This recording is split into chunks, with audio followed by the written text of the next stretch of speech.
Hello students, now we have to start the chapter that is Nazism and the rise of Hitler. तो हम इसमें यही अभी discuss कर रहे हैं कि हिटलर किस तरह से पावर में आए, है ना।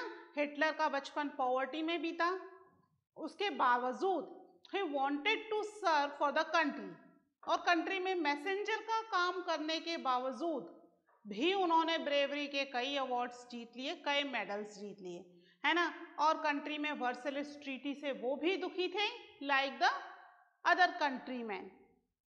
ओके, फिर उन्होंने एक पार्टी ज्वाइन की, जर्मन वर्कर्स पार्टी, और धीरे धीरे उसके लीडर बन गए। उनकी लीडरशिप में 1923 में उस पार्टी ने, that party was known as Nazi party, ठीक है, उस पार्टी ने यानी नाजी पार्टी ने सबसे हाईएस्ट वोट विन किए, दैट वाज 37% वोट्स। ठीक है, वो क्यों किए? क्योंकि हिटलर की कुछ स्पेशलिटी थी जिस वजह से ये पार्टी इतनी जल्दी फेमस हो गई। ठीक है, तो वो स्पेशलिटी हम ऑलरेडी लास्ट लेक्चर में डिस्कस कर चुके हैं। मैं आपको डिक्टेट कर देती हूँ, आप लिख लीजिए। ठीक है, open your books and notebooks. ठीक है, ब्रिंग आउट योर पेन। चलिए, तो हम इसी टॉपिक में कंटिन्यू कर रहे हैं, but these are the few speciality of the Hitler, कि किस तरीके से हिटलर पावर में आए। लिखिए, Hitler was a powerful speaker.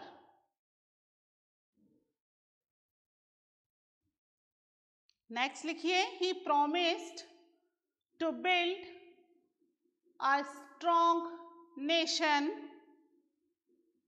undo the injustice of Versailles Treaty and restore the dignity of German people। ठीक है, जो जो जर्मन पीपल को चाहिए था, अंडू कर दूंगा किसको? वर्सेलिस ट्रीटी को, है ना। नेशन को स्ट्रॉन्ग बनाऊंगा, जर्मन के लोगों की डिग्निटी, उनका रिस्पेक्ट जो इस ट्रीटी की वजह से खत्म हो गया है, उसको भी मैं वापस रिस्टोर कर दूंगा। That was the promises of the Nazi party, है ना। नेक्स्ट लिखिए, the red banner with the swastika, the Nazi salute and the ritualised round of applause after speeches were all part of this spectacle of power। ठीक है, उनकी power के ये कुछ special चीजें थी, जिसमें रेड बैनर था, स्वास्तिक के निशान के साथ, फिर नाजी सैल्यूट किया जाता था, हर स्पीच के बाद राउंड ऑफ एप्लॉज होना जरूरी था, दैट वाज द रिचुअल। ठीक है, तो इन सब चीजों की वजह से ये पार्टी धीरे धीरे काफी फेमस होना शुरू हो गई। इसके अलावा जो नाजी पार्टी के मेंबर्स थे, उन्होंने हिटलर को एक मसीहा के रूप में फेमस करना शुरू कर दिया, है ना। वो जो होता है ना प्रचार प्रसार करना, वो प्रचार प्रसार करना शुरू किया कि जो हिटलर है, ही इज अ मसीहा, है ना, सेवियर ऑफ द गॉड, भगवान ने भेजा है उन्हें दूत बना करके, वो हमारी सारी परेशानियां हमसे छीन लेंगे। और जो भी परेशानियां आई हैं फर्स्ट वर्ल्ड वॉर के बाद, उन सब को खत्म करने के लिए केवल हिटलर ही हैं। इस तरह का प्रचार प्रसार किया जाने लगा, that was the Nazi propaganda, है ना। लोगों के मन में बिठाया जाने लगा कि हिटलर जो है, ही इज अ मसीहा, भगवान के दूत हैं ये, और इनको चूज अगर हम करते हैं तो हम किसको चूज कर रहे हैं? गॉड के भेजे हुए व्यक्ति को चूज कर रहे हैं, है ना। इस तरह के प्रोपेगेंडास किए जाने लग गए, जिससे कि लोगों को हिटलर पे और भी विश्वास होने लग गया, है ना। पहले तो उसकी स्पीकिंग इतनी पावरफुल, फिर उसके प्रोमिसेस इतने अच्छे, फिर वो जो तरीका उसने अपनाया प्रोपेगेंडा का, है ना, प्रचार प्रसार का, तो उस सब की वजह से 1932 में हिटलर की पार्टी एक सबसे बड़ी पार्टी बनकर सामने आई और उसको वेमर रिपब्लिक में एक बहुत ही इम्पॉर्टेंट प्लेस मिला।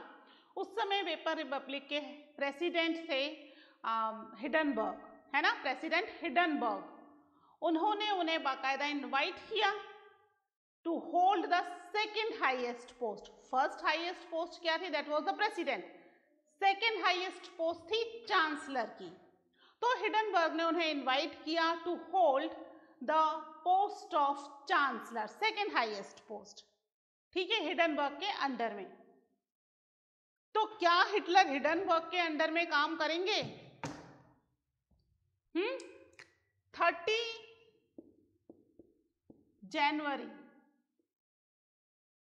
1933, this is the day when he became the chancellor of Germany. Germany का चांसलर बन रहे थे जनवरी के एंड में। जर्मनी का चांसलर बनने के कुछ दिनों के बाद ही प्रेसिडेंट हिडनबर्ग के जो ऑफिस था उसमें एक मिस्टीरियस फायर हो गई, आग लग गई, है ना। हिडनबर्ग का कुछ अता पता नहीं चला, वो उस आग की वजह से मारे गए उसके अंदर, है ना। और अब सेकेंड हाईएस्ट पोस्ट कौन सी थी? चांसलर। अब प्रेसिडेंट नहीं है तो कौन है हाईएस्ट? हिटलर, ठीक है। तो 28 फरवरी को ये आग लगी 1933 और 3 मार्च 1933 को Germany became a dictatorial country, ठीक है। इस दिन क्या बने थे? He became the chancellor. यहां पर क्या हुआ? फायर। और यहां पर क्या हुई? Country dictatorship. कंट्री में डिक्टेटरशिप इम्पोज कर दी गई। एक इनेबलिंग एक्ट बना था 3 मार्च 1933 को। कई बार क्वेश्चन आता है, क्या हुआ था? दैट वाज इनेबलिंग एक्ट, है ना। इनेबलिंग एक्ट के थ्रू कंट्री को डिक्टेटर डिक्लेयर कर दिया गया। यानी क्या हुआ? Destruction of democracy. हमारी हेडिंग चेंज हो गई है ना, हेडिंग चेंज कर लीजिए।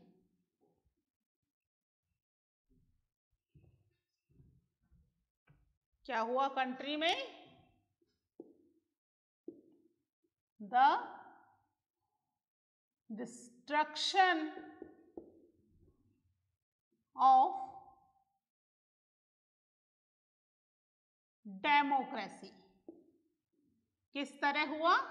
इस तरह हुआ। इसको हम लिख लेंगे अभी प्रॉपरली पॉइंट्स में, ये मैंने आपको एक्सप्लेन करने के लिए किया है, ठीक है। तो यहां पर हिटलर जो है उन्होंने कंट्री के अंदर डिक्टेटरशिप को इम्पोज कर दिया। अब क्या अचानक से ये सब किया? अचानक से नहीं किया जा सकता। उन्हें पता था मेरी पार्टी फेमस हो रही है, कोई ना कोई तो अच्छी पोस्ट मिलेगी ही कैबिनेट में।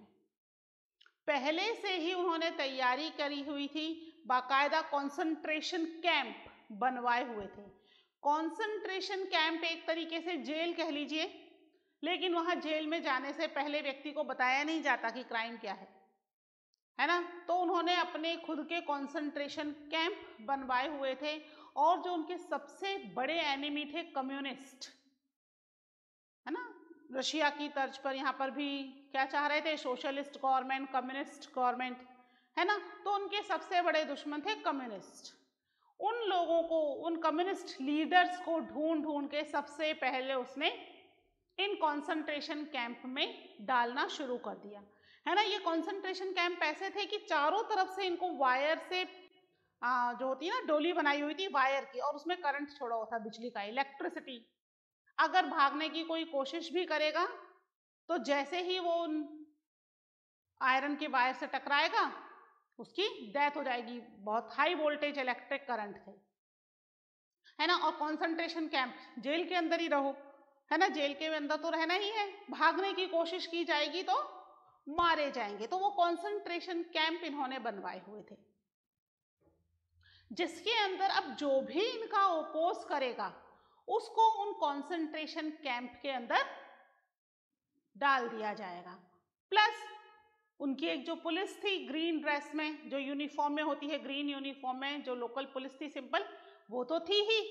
उसके अलावा इन्होंने कुछ ग्रुप्स बनाए अलग अलग सीक्रेट पुलिस सर्विसेज के, गेस्टापो, CDCA, SS करके, जो क्या कर रहे थे, लोगों के ऊपर सिविल यूनिफॉर्म के अंदर उनको वॉच कर रहे थे। कहीं पर भी कोई व्यक्ति हिटलर के अगेंस्ट तो नहीं जा रहा, और उन्हें पूरी छूट थी कि अगर किसी भी व्यक्ति को वो ऐसा जानते हैं कि भाई ये व्यक्ति हिटलर के अगेंस्ट जाएगा, हिटलर के किए हुए बातों को क्रिटिसाइज करेगा, वो उसको वहां से ले जाकर के कॉन्सेंट्रेशन कैंप में डाल देंगे। यानी उन्हें कुछ स्पेशल पावर्स भी दी गई थी। ठीक है, तो इस तरीके से हिटलर ने डेमोक्रेसी को खत्म कर दिया। वेमर रिपब्लिक का रूल यहां पर ही खत्म हो गया और डिक्टेटरशिप जर्मनी के अंदर इम्पोज हो गई। ठीक है, लिख लेते हैं इसके पॉइंट्स कुछ। लिखिए, हेडिंग डाल लीजिए, द डिस्ट्रक्शन ऑफ डेमोक्रेसी। ठीक है, फर्स्ट पॉइंट लिखेंगे हम इसके बारे में। On 30th January 1932 president Hindenburg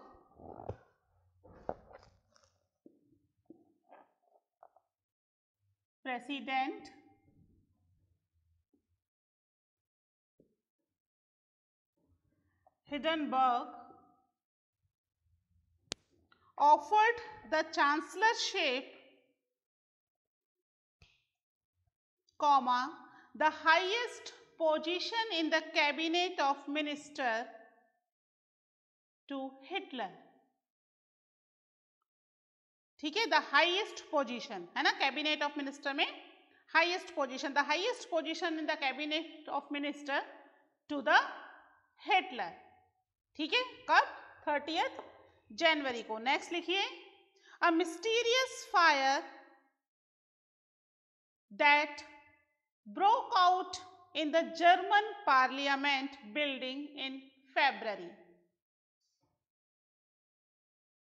A mysterious मतलब रहस्यमयी, है ना, पता नहीं चला वो आग कैसे लगी। नेक्स्ट लिखिए, third point, the fire decree of 28 February 1933, suspended civil rights like freedom of speech, press and assembly। ठीक है, फायर क्या होते के साथ ही डिक्री लगा दी गई कंट्री में। 28 फरवरी को ही डिक्री लगा दी गई। क्या कर दिया गया इसके थ्रू? जितने भी सिविल राइट्स थे which was guaranteed bye Weimar Republic, जिसको लोग क्रिटिसाइज कर रहे थे और उसके अगेंस्ट बार बार रिवोल्ट कर रहे थे, उन्होंने ये राइट्स गारंटीड दिए हुए थे, जिसको हिटलर ने शुरू में ही डिक्री लगा के क्या कर दिया, आर्टिकल 48 था ना डिक्री का, वो लगा के खत्म कर दिया। कौन कौन से right? Freedom of speech, press and assembly, that was suspended. इसके बाद नेक्स्ट लिखिए, जो सबसे बड़े दुश्मन थे हिटलर के, दैट वाज द कम्युनिस्ट। ठीक है, नेक्स्ट पॉइंट लिखिए, communist were hurriedly packed off to the newly established concentration camp। Communist, एक बार और रिपीट कर रही हूं, communist were hurriedly packed off to the newly established concentration camps। ठीक है, नेक्स्ट लिखिए, on 3rd March 1933 the famous enabling act was passed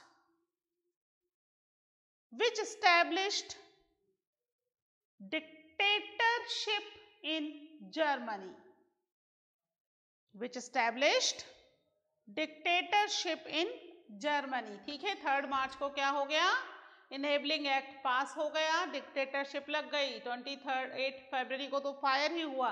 3 दिन के अंदर इन्होंने कंट्री में यानी कि डिक्टेटरशिप लगा दी। मतलब यही हुआ ना कि तैयारी पहले से ही थी, अचानक से नहीं हुआ, है ना। इन्होंने ऑलरेडी तैयारी की हुई थी कि कंट्री में कैसे क्या करना है। ठीक है, इसके बाद इन्होंने क्या किया, यहां पर कुछ स्पेशल फोर्सेस बनाई, कुछ स्पेशल सर्विलेंसेस। इसको रब कर रही हूं मैं, है ना। सबसे पहले तो यहां पर जितनी भी पॉलिटिकल पार्टीज थी, अब डिक्टेटरशिप है ना, तो पॉलिटिकल पार्टी की क्या जरूरत। पॉलिटिकल पार्टीज कहां होती हैं, जहां डेमोक्रेसी होगी। तो पॉलिटिकल पार्टीज, ट्रेड यूनियंस, इन सबको बैन कर दिया गया। हिटलर के रूल में कोई भी पॉलिटिकल पार्टी या ट्रेड यूनियन अलाउड नहीं थी। ठीक है, और इसके अलावा स्पेशल सर्विलेंसेस बना दी गई, जो क्या करेगी, they will watch the people. Political leaders तो भाई इनके एनिमी थे ही, पॉलिटिकल लीडर्स को भी कॉन्सेंट्रेशन कैंप में डाला जाने लगा। जो पॉलिटिकल लीडर इनके अगेंस्ट थे, जो इनके सपोर्ट में थे, वो तो नाजी पार्टी ज्वाइन कर लेंगे, है ना। जो अगेंस्ट में थे उन सबको भी कॉन्सेंट्रेशन कैंप में डाला जाने लगा। कहीं लोग, people of the country, German people, against ना चले जाएं, रिवोल्ट ना कर दें, इसके लिए भी पूरी तैयारी कर ली। स्पेशल सर्वेलेंसेस लगाए गए। यहाँ पर यूनिफॉर्म में तो थी ही पुलिस, इसके अलावा कुछ ऐसी पुलिस थी जो सिविलियंस के रूप में लोगों के बीच में घूम रही थी, और वो वॉच कर रही थी कि पीपल इनको क्रिटिसाइज ना करें। जो भी क्रिटिसाइज करेगा तो police has the liberal freedom to put that person in the imprisonment. ठीक है, लिख लीजिए इसको भी। All political parties and trade unions were banned. Next लिखिए, special surveillances and security forces were created to control and order society in ways that the Nazis wanted, है ना। किस तरीके से काम करें, जिस तरीके से नाजीज चाहते हैं, अपनी इच्छा से नहीं करे। ठीक है, इसके यहां पर रेगुलर पुलिस तो थी ही। रेगुलर पुलिस किस में थी, that was in green uniform, है ना, अपनी यूनिफॉर्म पहन करके, तो वो पहचान में आ रही है कि these are the police persons. ठीक है, इसके अलावा गेस्टापो बनाए गए। ये क्या थे, Gestapo, that was the secret state police. ठीक है, जो कि यूनिफॉर्म में नहीं थी। ठीक है, इसके अलावा एसएस, ये एसएस क्या थे, दैट वाज द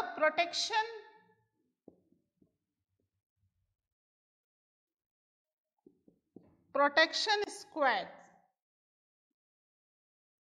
ठीक है, ये प्रोटेक्शन स्क्वाड्स थे। इसके अलावा एसडी, ये क्या थे, क्रिमिनल पुलिस।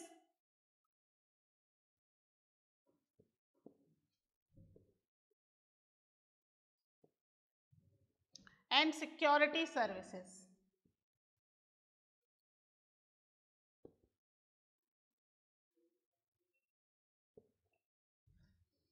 ठीक है, इस तरीके से अलग अलग पुलिस फोर्सेस को अपॉइंट कर दिया गया टू कंट्रोल द कंट्री। अब यहाँ पर जो पावर है वो बिल्कुल रूल्स रेगुलेशन के हिसाब से नहीं चल रही है। किसके हिसाब से चल रही है? According to the Hitler. Dictatorship में क्या होता है? डिक्टेटरशिप में कोई रूल्स रेगुलेशंस नहीं होते हैं।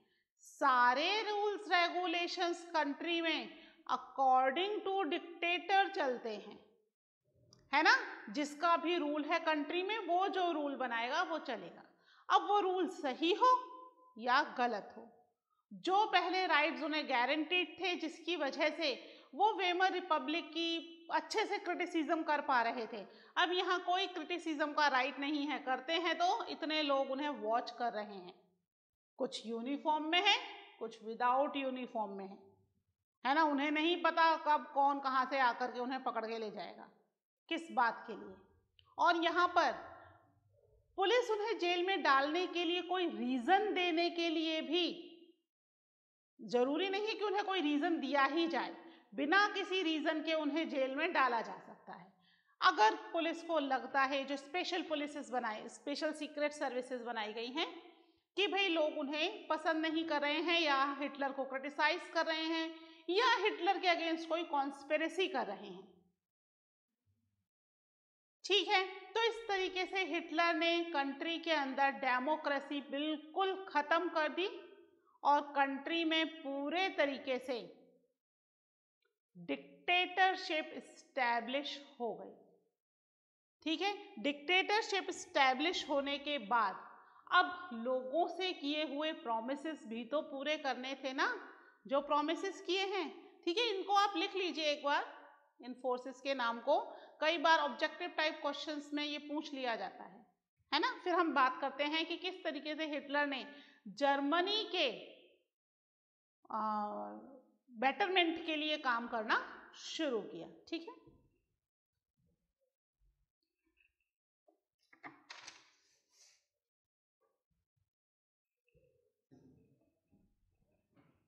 ठीक है, डिस्ट्रक्शन हो गया डेमोक्रेसी का। अब क्या होगा कंट्री के अंदर? रिकंस्ट्रक्शन। पूरी तरीके से जर्मनी जो है वो इकोनॉमिकली वीक हो चुका था। अब हिटलर की सबसे बड़ी रिस्पॉन्सिबिलिटी क्या बन रही है? कंट्री को फिर से इकोनॉमिकली स्ट्रॉन्ग बनाया जाए, या लोगों के पास काम हो, है ना। तो हम क्या करेंगे अब?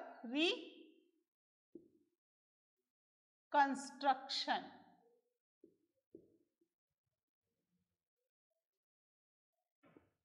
ठीक है, रिकंस्ट्रक्शन।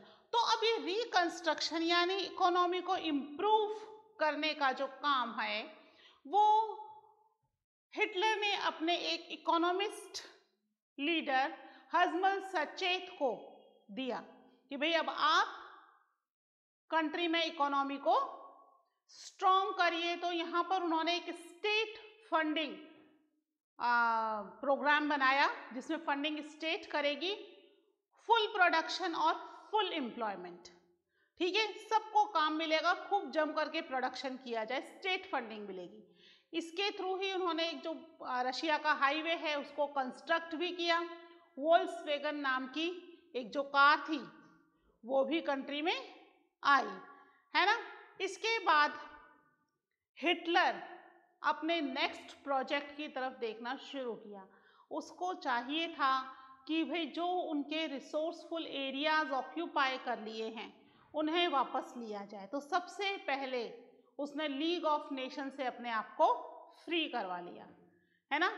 लीग ऑफ नेशन से, क्योंकि डिक्टेटरशिप हो रही है कंट्री में, इस तरीके काम हो रहे हैं, लीग ऑफ नेशन से उसको बाहर कर दिया गया 1933 में। और उसके बाद उसने अपनी फॉरेन पॉलिसीज पर काम करना शुरू किया कि कैसे किसको कंट्रोल किया जा सके। सबसे पहले रायनलैंड को उसने ऑक्यूपाई किया 1936 में, फिर ऑस्ट्रिया और जर्मनी को इंटीग्रेट कर दिया, ठीक है, दोनों को आपस में जोड़ दिया, ऑस्ट्रिया को और जर्मनी को।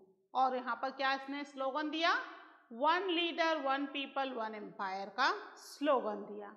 उसके बाद सुडानलैंड, जहाँ पर भी काफ़ी नंबर में जर्मन स्पीकिंग पीपल रहते थे, और पहले उसको चेकोस्लोवाकिया ने उनसे छीन लिया था, उसको भी वापस उससे चेकोस्लाविया से एक्वायर कर लिया, और न केवल चेकोस्लाविया से, उसने पूरी की पूरी कंट्री को ही हड़प लिया हिटलर ने।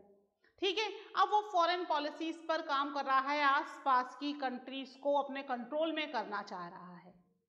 हिटलर का एम था पूरे यूरोप पर रूल करना, जबकि उसका जो इकोनॉमिस्ट था हर्मन सचेत, उसने उसको बोला कि भाई पहले थोड़ी इकोनॉमी अपन कलेक्ट कर लें, क्योंकि इकोनॉमिकली तो जर्मनी वीक ही है, तो वॉर के लिए अपने पास इतना पैसा नहीं है, अगर हम वॉर में पैसा लगा देंगे तो इकोनॉमी को स्ट्रॉन्ग नहीं कर पाएंगे। और हिटलर को ऐसे लोग पसंद नहीं थे जो उसके काम में इंटरफेयर करें, है ना। डिक्टेटर है, जो कह दिया वो कह दिया, लेकिन हर्मन सचेत ने क्योंकि उसको थोड़ा सा आगाह किया, तो हर्मन सचेत को हटा दिया कि भाई आपकी कोई जरूरत नहीं है, उसको उनकी पोस्ट से हटा दिया। और फॉरेन पॉलिसीज के ऊपर, वॉर पर उसका मेन एम्फसाइज था कि वॉर कैसे की जाए, और वॉर के थ्रू वो क्या चाहता था, पावरफुल होना और इकोनॉमी को स्ट्रॉन्ग करना चाहता था। ठीक है, लिखिए इसके कुछ पॉइंट्स। रिकंस्ट्रक्शन में हेडिंग डाल लीजिए, रिकंस्ट्रक्शन लिखिए। Hitler assigned the responsibility of economic recovery to the economist Hermann Schacht. ठीक है, स्पेलिंग देख लीजिएगा।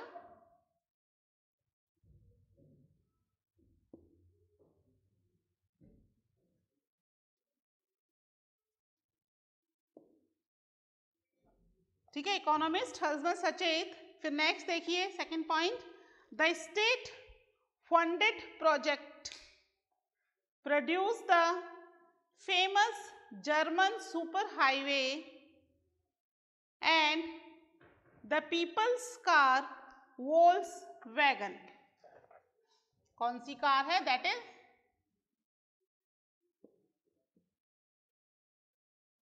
वोल्क्सवैगन। ठीक है, यानी जर्मनी का जो सुपर हाईवे है वो उस समय कंस्ट्रक्ट हुआ, और साथ में पीपल्स कार वोल्क्सवैगन, पिक्चर दे रखी है वहां पे छोटी सी एक, है ना, ये कार जो थी ये प्रोड्यूस करवाई।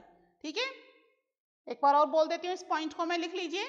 The state funded project produced the famous German super highways and the people's car, the Volkswagen। हो गया। नेक्स्ट लिखिए, he pulled out of the League of Nations in 1933। League of Nations in 1933। ठीक है, and इसी में ही लिख लीजिए, रीऑक्यूपाइड the Rhineland इन 1936। हो गया। नेक्स्ट लिखिए, he integrated Austria and Germany in 1938 under the slogan one people one empire and one leader. ठीक है, ये स्लोगन कई बार आता है कि ऑस्ट्रिया और जर्मनी को जब इंटीग्रेट किया, व्हाट वाज द स्लोगन, है ना, तो सीक्वेंस ऐसे ही रहेगा, one people one empire one leader. Next लिखिए, he acquired German speaking Sudetenland from Czechoslovakia and gobbled up the entire country. Next लिखिए, he choose the war to recover from economic crisis. He choose the war to recover from economic crisis. ठीक है, इसके बाद second world war की शुरुआत होगी, that we will discuss in the next lecture. Till then take care, bye.